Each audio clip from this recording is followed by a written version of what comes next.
kind of wondering, like, I heard you had to shoot this movie on like a lower budget in a short amount of time. And considering all the things that you had to coordinate and everything like that, how planned out was everything? Like, did you just let like a lot of things happen and try to go with it, or did you have it like down to the last detail? We had to plan this movie out ridiculously in advance in order to pull it off. We shot it in 30 days, a ton of different locations across LA, a lot of visual effects. But at the same time, we were doing improv, and we were I was shooting additional sequences, like the Justin Timberlake music video. That was not in the script. Because if I had put that in the script, the Bond company would have, bound and gagged me with duct tape.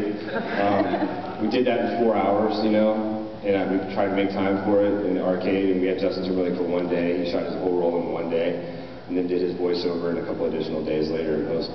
So it was a ridiculously well-organized machine of a schedule of complete chaotic insanity, with a lot of rewriting stuff, improvising, altering things on the set. It was just, and I'm trying to write these graphic novels. It was definitely organized chaos, but we scouted every location like 8 times before we shot it, because when you have that window of time to shoot a film, you can't waste a minute, because you'll never get it back.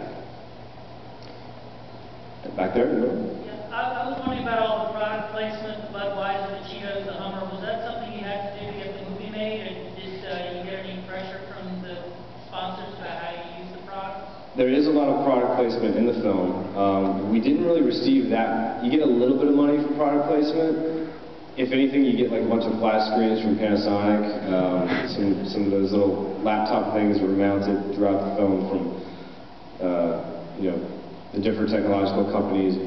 Budweiser gave us a bunch of beer, their logos, and gave us some commercials. And it was really I wanted to use the product placement in a kind of satirical sense, in that you watch CNN right now and you see the war in Iraq portrayed with all these graphics and banner headlines and logos, and it's made to appear in kind of rock and roll and sort of sexy and dangerous, and the news graphics that are used, and then they're intercut with commercials. And so the film, I wanted to have that sort of pop quality, and I guess Bud Light and Hustler and Panasonic became like 3 of the, those companies have nothing to do with one another, but they're just logos, and they represent, whether it's pornography or alcohol or technology or something. You imagine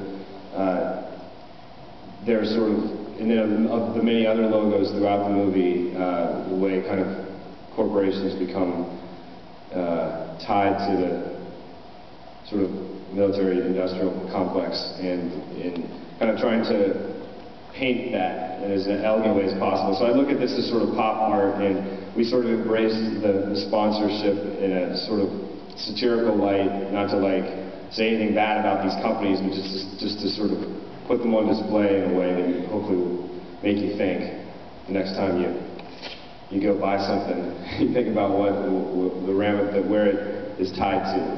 But, yeah, right there.